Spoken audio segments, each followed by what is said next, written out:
Hi and welcome back to my channel. I want to talk about our coffee and tea dye paper. So we have lots of it, and now we need to figure out what we're going to do with it. So let's take a look at some options.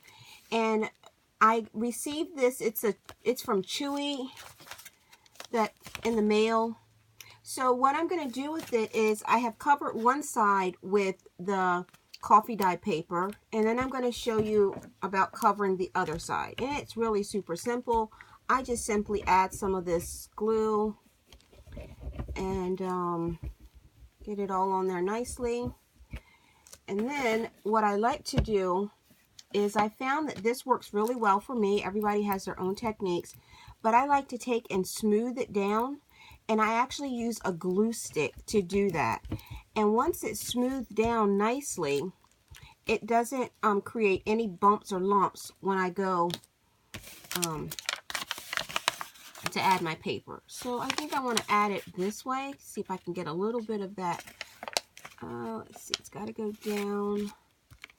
There we go. Oh, did I miss it? Yeah, I missed it, so let me see. Let's put it over a little bit. Yep, there we go. Okay, so then I take and I smooth my paper down like this, trying to get out any of the air bubbles and all of that kind of good stuff. And then there I have it. So now I have a card that I can turn into a journaling card, and I can add a little bit of decorations, and it will be perfect. So this is one option. So it's covered, and once it dries, I will use my crocodile, and I will do the corners once it's dry. So until it's dry, I just set it aside, and that's one option. Now let's take a look at what another option can be. So we create our junk journals, and we need to make covers and things like that. So let me get this glue off of here because I don't want it on my cover. I just rub it off with my finger because I don't have anything readily available to wipe it off really good. Okay, so now that I have that cleaned up, and I love this mat because it does come off very, very easily. Got it from Amazon. And yeah, so another option would be to put them actually in the signatures of the junk journal. We usually, cut them different sizes and add them in. That is an option as well. And I have done that throughout the 3 signatures that I'm creating. So they're all in there like that. So that's an option. Another option would be, let me just get these. So these tags go with a kit that was created. It's called Butterfly Garden. And so on the back, instead of leaving it stark white from the cardstock, I put the coffee dye papers on the back of that as well. So those are all options. And let me stack this here so it can, I usually like to put it under a block so that it will lay flat. And that's what I did with those, to help them to lay flat. Okay, so that is an option. Another option would be these, what are they called? They're called Mini 8 Punches. And I picked these up at the Tuesday morning. They were $3.99. And so I have 2 of them. And they make different they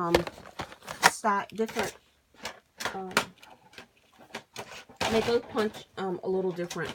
So I punched this, and I created that. Let's see, there should be some more here somewhere. They're hiding under my papers, I believe.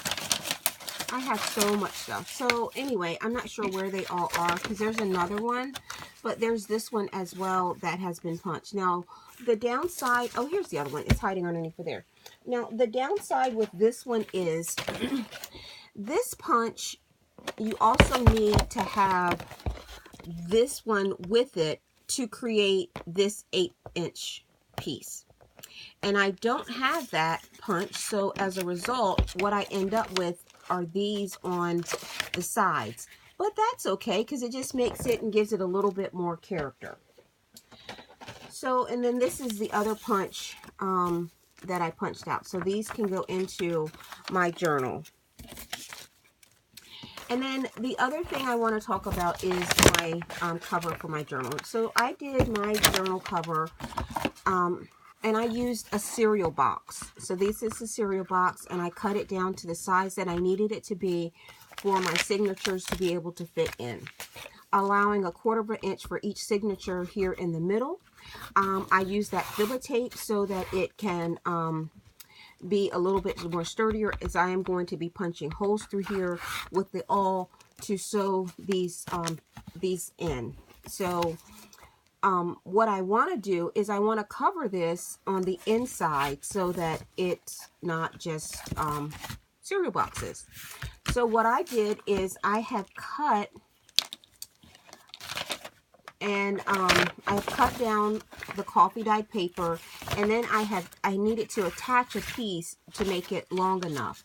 So I will be putting this in here, and as I do, it will crease nicely, and then I will have that covered on the inside.